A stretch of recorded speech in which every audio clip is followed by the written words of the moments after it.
What's up, guys? We're back with another Modified Rides podcast. Those that follow along weekly know that skipped a couple weeks. It's been crazy. I know I've said that before, but it's kind of out of town for a little bit. Hopefully, will be my last stint out of town for a while. Just got back home from Scottsdale, flew to Vegas, went to Scottsdale for Barrett Jackson, come home to 2-3 inches of ice at home. So that was fun. But this episode's just me. I'm going to get into kind of the whole Barrett Jackson thing. It's the first time I had been. I know any of you car guys, if you're watching this or listening to this, you're like me. You've probably watched it on TV at some point and said, "Oh, I can't believe that went for that," or how's the crowd like it is? Just tons of questions. Well, got the opportunity to go this year, so I'll dive into that a little bit and explain how that experience worked. But first, thank you guys for continue to follow along. Like I said, I know I've missed the last couple of weeks. Trying to get back on a regular schedule now that SEMA's over, the holidays are over, Barrett Jackson's over. A lot of the people I deal with are back to normal schedule, I guess you would say. But then if you're on the East Coast like me, like I said, you have 2-3 inches of ice. About the day that melts, we get, I don't know, 6 or 7 inches of snow. So crazy cold. I know I got up this morning and said it was 10 degrees outside, but felt like -7. I am so ready for the warm weather to come back. This crap of not being able to detail cars because it's so cold or schedule photo shoots because no one wants to get any vehicles out because there's so much salt and sand and it's terrible. But before we get into that, we do have some Modified Rides podcast t-shirts and hats. No hoodies like this one. The hoodies were pre-orders only. So if it's a hoodie you want, you're going to have to wait until later in the year when I wind up doing another batch with a different design and get you a hoodie. But till then, I've got t-shirts. I've got several hats. I plan to take them with me to shows this year. So hit me up if you want one of those. We'll get them to you. All right. So like I said, the last little bit's been crazy. I'm going to have to pull my cheat sheet up here and see what the last podcast was so I know where I left you guys off at. All right. So last episode was 96. That was me saying what I'd been up to with the SEMA and all that. So we won't touch back on that. If you want to know how that went, go back to episode 96. Before that was Sean French at Fat Fab. Still trying to get Jake on. You know as well as I do. Anybody knows Jake's crazy busy. But like I said, so this is episode 97. So a few weeks ago, I flew out to Las Vegas, back to AMF Garage, and big shout out to Adam. After SEMA and Dino's, he basically stored the Blazer for 2 months, well, month and a half or so. We made room in his garage, got it stuffed in his garage, rolled the windows up, turned it off, parked it, just done. Right before I flew back out for Barrett Jackson, we had to tweak a couple things. We got the rear gears changed out, which is a million times better driving that thing.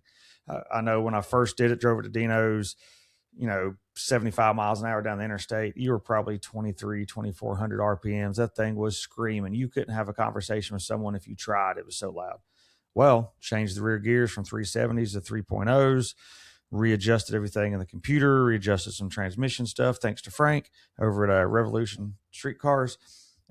Now at 75 with your foot in it, you're probably 1,700 RPM, but much better to drive, much better fuel economy, much better noise. Now, if I want it to be loud, put that bitch to the floor and it's loud. So that's good.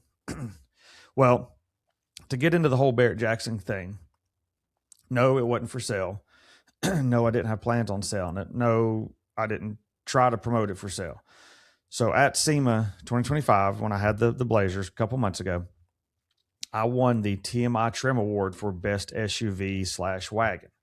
That TMI Trim Award, which still to this day baffles me that my 10th SEMA placement got a Best Interior Award. Like everything I've done, it's crazy it took me that many years to achieve that level, but had the right team this year, had the right formula, had the right parts, the right materials. It worked. But when I won that TMI Trim Award, it came with an invite to the Barrett Jackson Cup. For those of you that don't know, the Barrett Jackson Cup is a car show inside the Barrett Jackson Scottsdale auction, the big one that's all over TV, where you have all the, Rick Hendricks spends the $6, $7, $8 million on a VIN number 001 car for his collection as a tax write-off. We've all watched that on TV. Well, I got the invite with that. It's called the Barrett Jackson Cup. Barrett Jackson and its affiliates, they invite 50 what they call the best in the country vehicles. The fact that my rusty, crusty Blazer got invite to that still blows my mind, but it's super humbling that I was able to get that. Here I am with, $1 million, $2 million, $3 million builds that are in a whole different realm than what I am. There's one that went across the stage for the Cup, and they were announcing, said he had 10,000 hours in labor, just labor on that thing. You do round numbers math at $100 an hour, which is, for a shop that's going to be building something that caliber, you're probably well more of $100 an hour. But just argument's sake, $100 an hour. That dude had $1 million in labor just in that car. No parts, no materials, no paint, just labor. Had at least $1 million, low end. So to have that invite was pretty cool. So when I picked the award up there at the TMI booth, those guys said, "Hey, it comes with the invite for the Barrett Jackson Cup. Can you make it?" And I was like, "Yeah, I'll just leave the Blazer at Adams out at AMF Garage, and there's no need in shipping it from Las Vegas to North Carolina and 2 months later shipping it right back to Arizona, then shipping it right back home. For one, that gets stupid expensive, and two, we knew after Dino's there was a couple little tweaks, like I said, the rear gears, a couple little adjustments we had to make. Nothing big, just stuff we didn't find till we drove it. But I was like, I'll just leave it, get that handled. Everything worked good on that.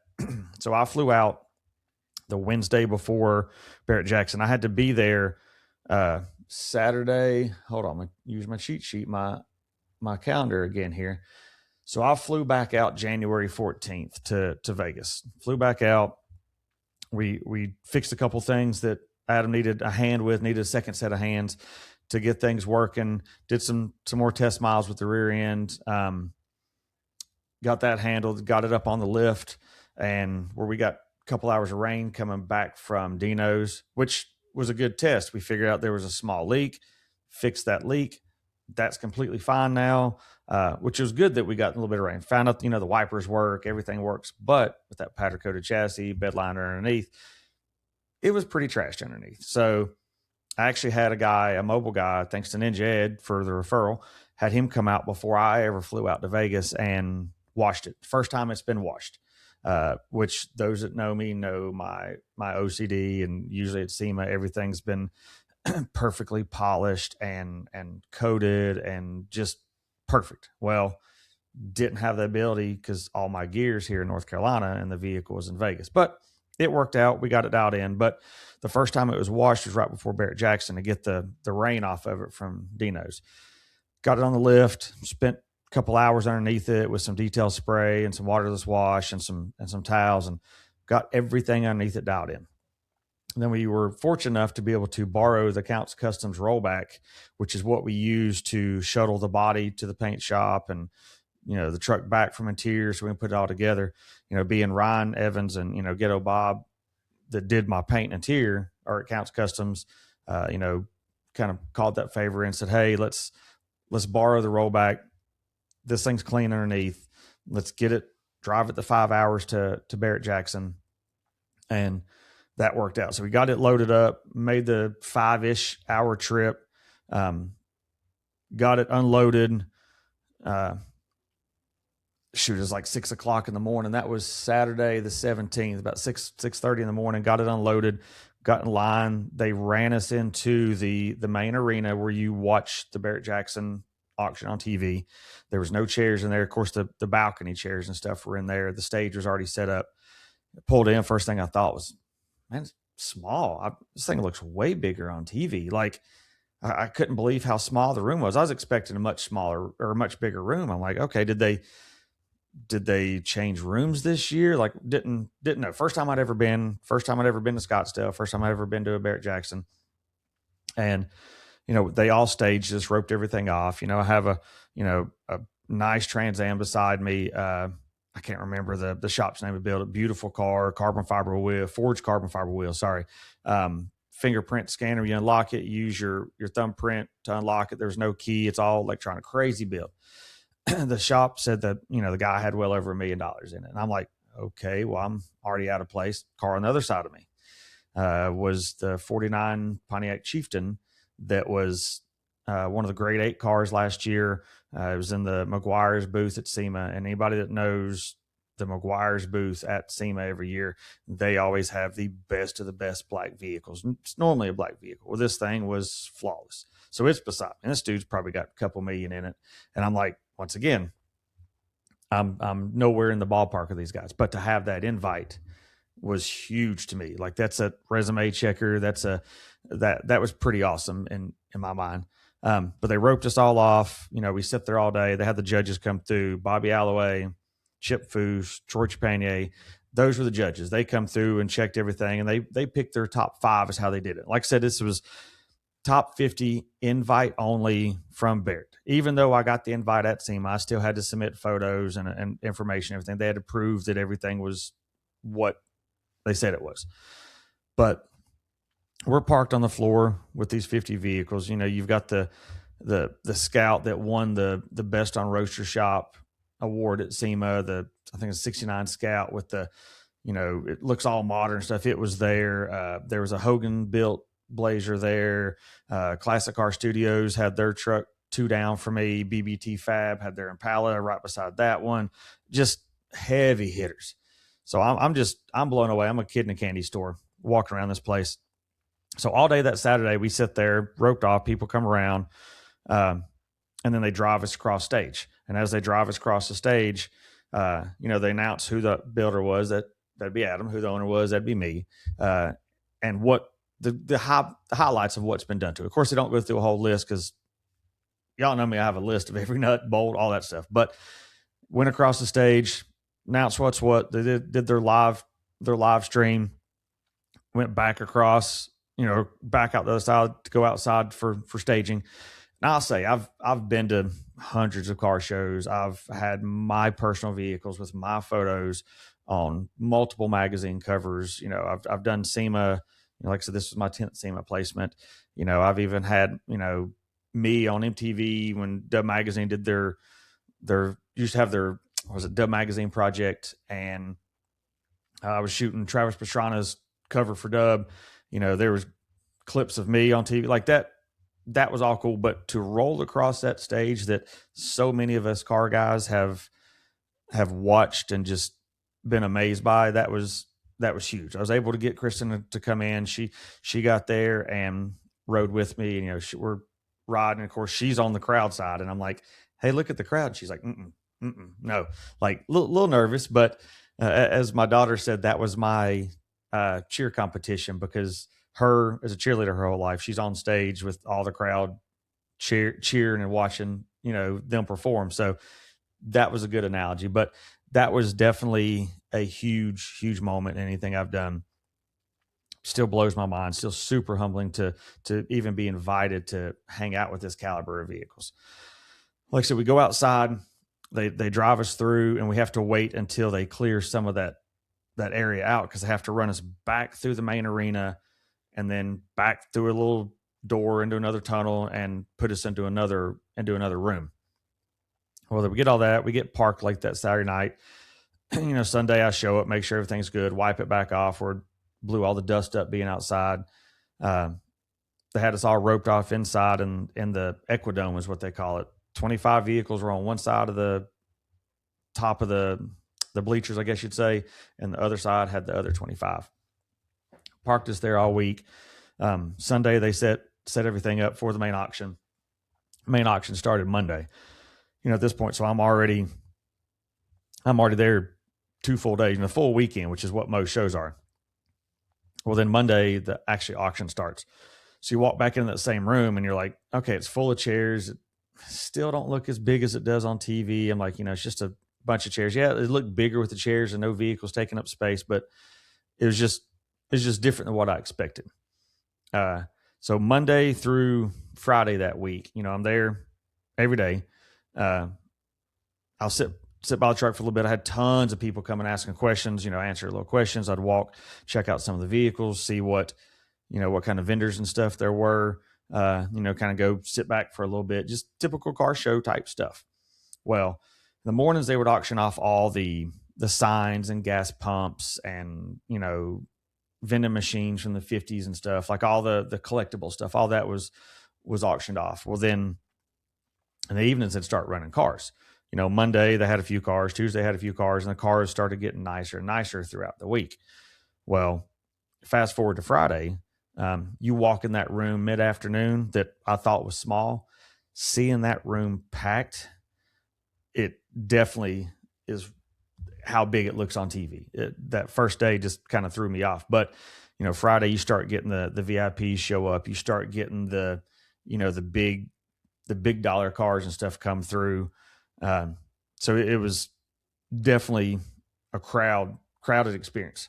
But throughout the week, you think you see it on TV, there's just a bunch of cars lined up. There's, I think, 8 tents outside. They line them up, huge, massive circus style tents. Tons and tons of cars lined up. I think they had 2,000-3,000 vehicles. I don't know the total number right off. You just walk by and look, and you kind of guess, like me and the wife would walk through. I bet this will go for this, and I bet this will be for, this will be $100,000. This will be 30,000. This may go for 400 or 500. Like, we just kind of play that guessing game. Well, back inside in the main foyer, so when you walk in from where the parking lot is, they've got Ford set up, they've got Shelby set up, they've got Chevrolet set up, they've got a bunch of big main sponsors set up. That none of those vehicles are being sold. But off in the next, it's like a L, you go to the next section, that's where you have your celebrity cars. That's where you have your $1 million supercars, the stuff like the roofless McLaren that I think is like $2.4 million stock, like that kind of stuff, that caliber stuff. Well, then you have a whole bunch of crazy high-end Corvettes, and you have a whole bunch of just super over-the-top high-end builds, typical weekend Barrett Jackson stuff you see. Well, then once you get past that, you have a bunch of vendors, and you think, oh, Viper chairs there. You've got Swiss Tracks is there. You've got a couple toolbox companies that are there. Well, then you've got jewelers. You actually have Rolex there. So I guess they're catering to these people that are spending $1 million plus on a vehicle. There's high-end furniture. I think we found $100,000 fur rug for your house. There were purses made by the designer for Ferrari that were, I think they started at like $173,000 and went up from there.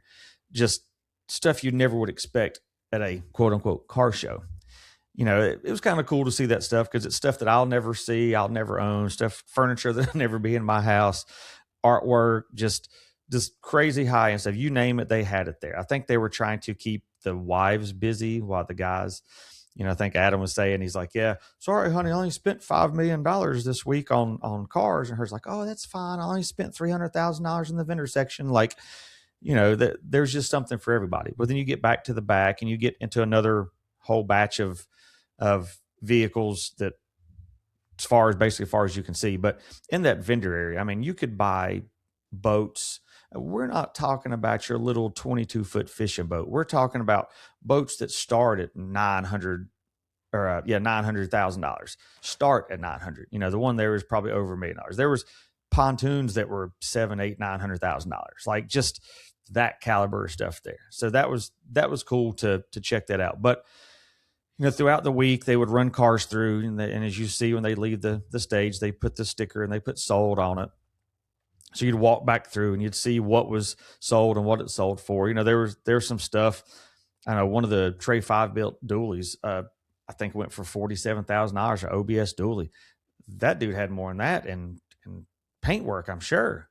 But the time it went across, the low crowd that was in there, like you can't judge. You can't control how that works. It's all who's there at right time, and you got to have two bidders that want that vehicle.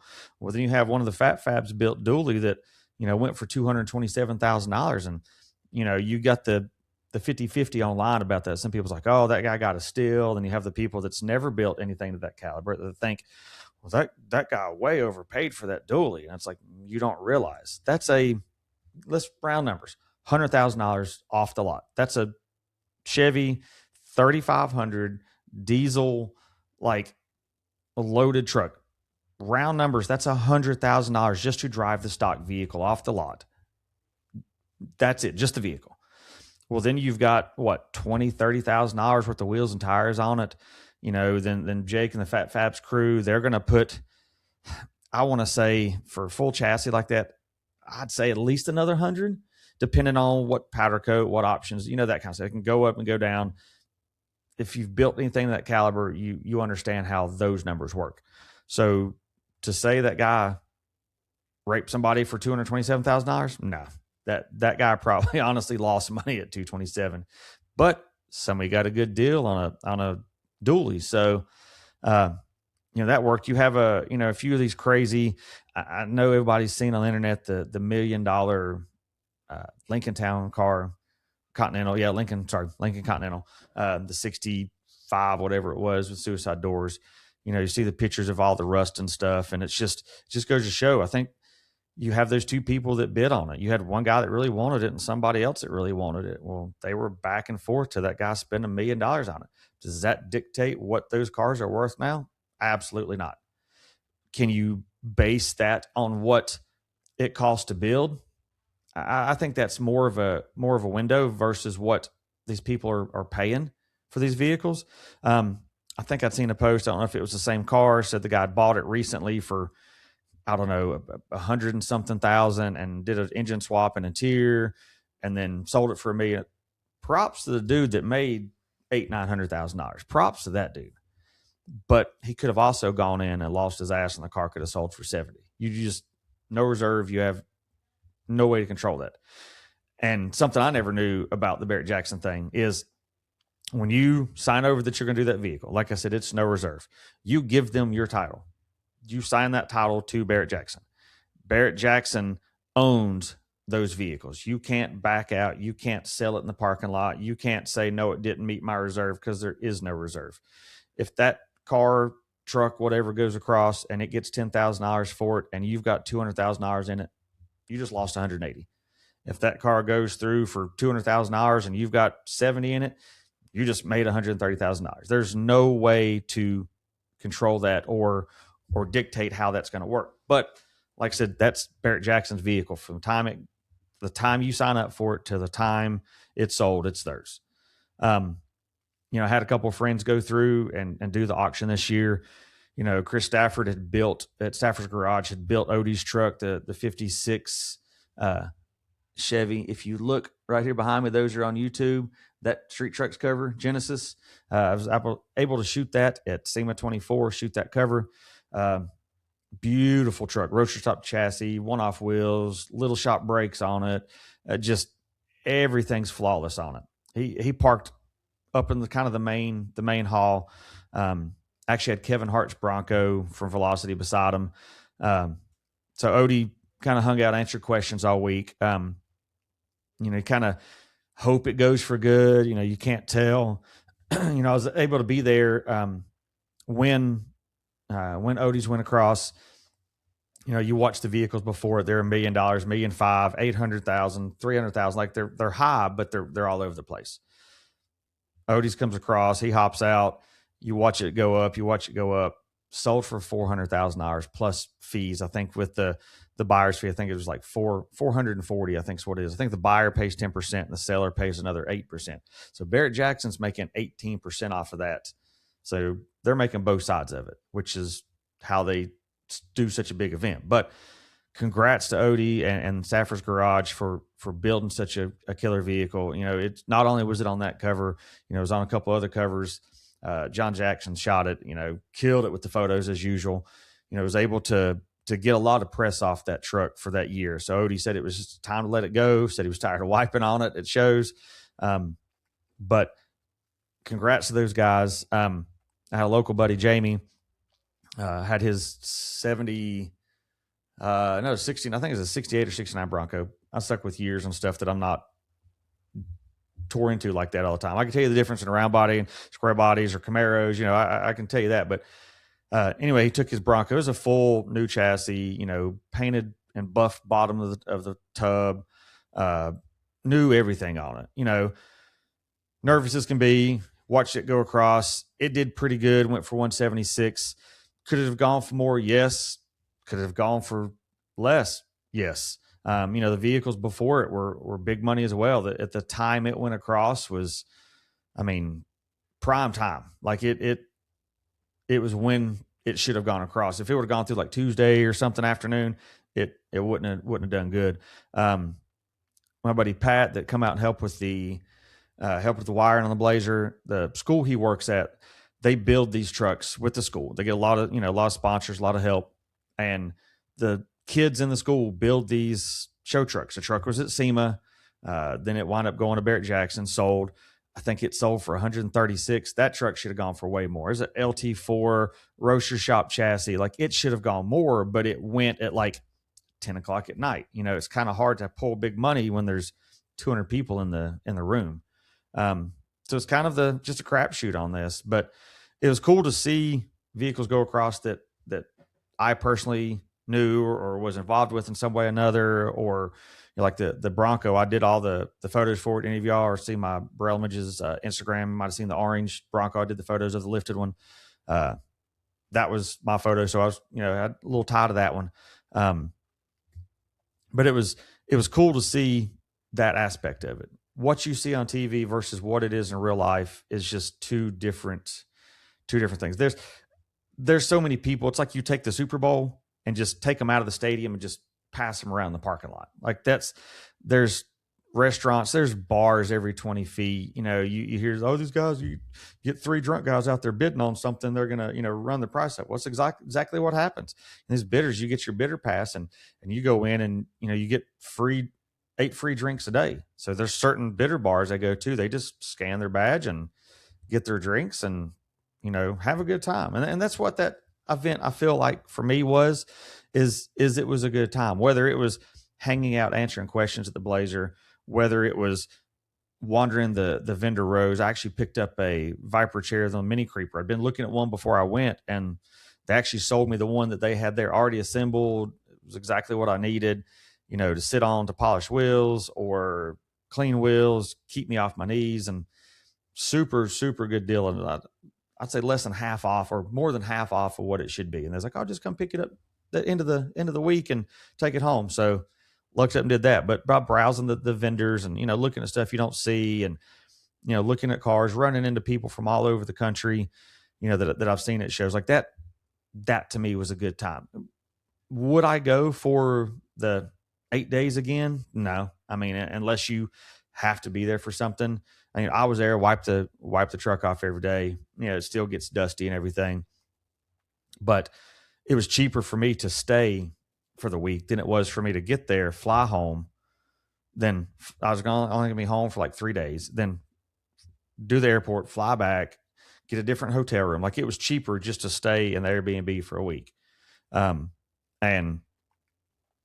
it was a blast. Like I said, boring some of the mornings, but once the crowd gets going, if you ever have a chance to go, it's not like SEMA. You don't have to be in the industry to go. You don't have to be, connected like that. You just go get your daily pass to go in, go check it out. I'll tell you one thing though, that Friday and then the Super Saturday, they call it, the last weekend of the event, dude, you could smell the money there. There was, oh my gosh, the money just was there. You could tell by the way the people were dressed and their hair. Like it's just, it is. You see somebody, you're like, oh, that dude's rich. There was tons of that.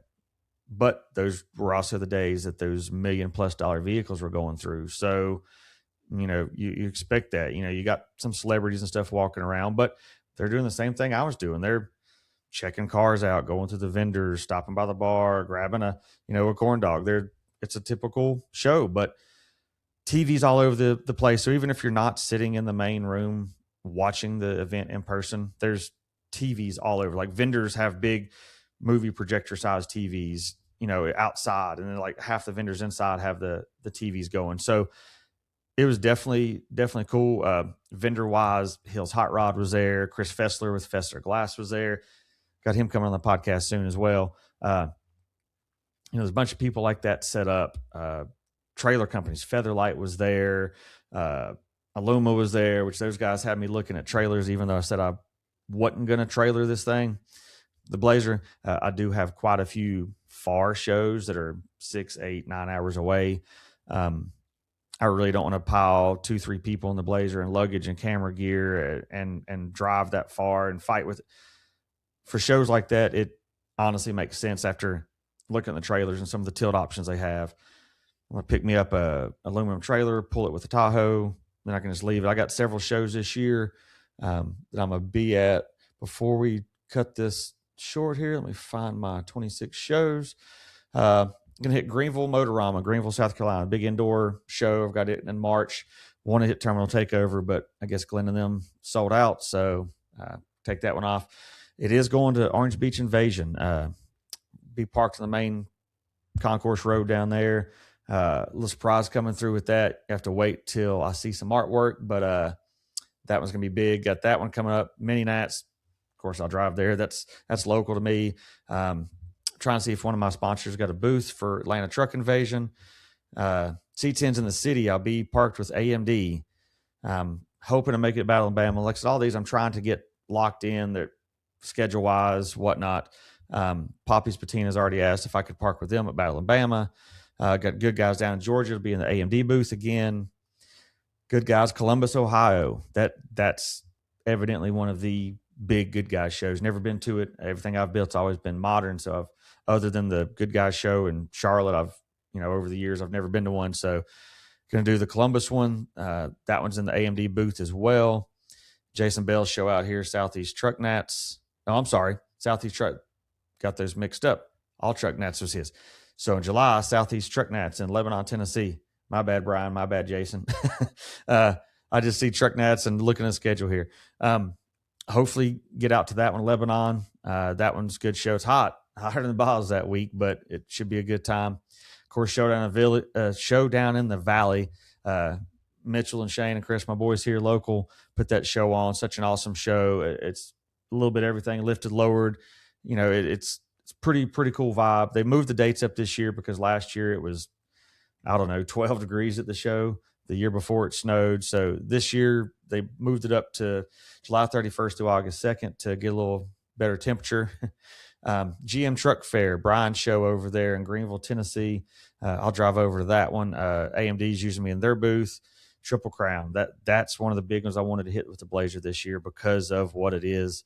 AMD's using it in their booth in the garage there at Triple Crown.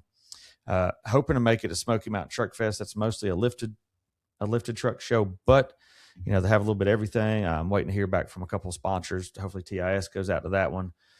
Then I've got All Truck Nats, Jason Bell's other show here in Maggie Valley.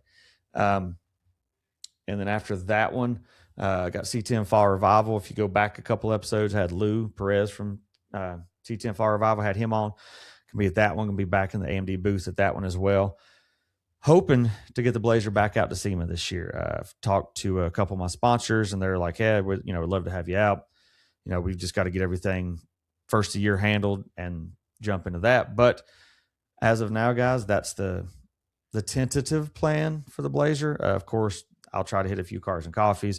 If another show comes up, hit me up. If it's something feasible schedule wise, I'll be there. I'm the last 11 months from March of 2025 and from middle of March until the end of January this year. So 11 months, I was gone 4.5 of those. Really messed up my work schedule, my detail schedule. I wound up missing a few shows that I do features and stuff at. Be back to those this year. My vehicle detail schedule was all over the place because I would stack them back to back to back when I was home. Sometimes the weather didn't work out, but then I was gone again. So those 4.5 months was a once in a lifetime deal getting this Blazer built to be able to be hands on. So 2026, just plan to hustle and, make things up that I lost, or I should say, I spent last year. But that's my plan this year. I got a ton of great people plan to come on the podcast. I'm just working with schedules. Got Marcel Venable coming on, Juan Trevino coming on, Jason Hill from Hills Hot Rods. Zach that does the Burnout Wars, BCC Zach, as he is online. That was another vehicle went through Barrett Jackson, his Impala with the crazy engraved blower, the lowrider. Richard Rawlings wound up buying it for 130. Dude's probably got 130 in the engine compartment in that. So that was cool to see that. Got Brian from Poppy's Patina coming on. I've got Walter from TIS Wheels coming on. Got Miles Kovac from TIS Wheels, the Dub Magazine Legacy. Got him coming on. A huge list of people coming on. So stay tuned. As always, each episode will be on the Modified Rides Podcast YouTube page, and it'll be on all your favorite audio podcast platforms: iHeartRadio, Spotify, Podbean, Apple Podcast, or whatever they're calling it now. So make sure you subscribe to those so you don't miss episodes. If you have someone that you want to be on the podcast, or if you yourself want to be on a podcast, let me know. I'm hoping to set up at a few of these shows this year, park behind the Blazer, and record, talk about different builds, different aspects of shows. So hit me up, man. This is just normal conversation about vehicles. So like I said, cutting it short this week, just a little insight into car guys, I guess, dream event that a lot of people don't make it to. So hopefully I shared a little light on that. If you get a chance to go to it, go check it out for sure. Scottsdale is a beautiful area, especially that time of year. 77 every day, and I come home to it being 12 and 30-mile-an-hour winds and 3 inches of ice at home. So I much rather would have stayed in Scottsdale. But thank you guys for listening. Make sure, like I said, you subscribe. Follow us on social media. I got Instagram, Facebook. Also hit my Braille images up on Instagram and Facebook and TikTok, and see what we're up to. So see you guys next week.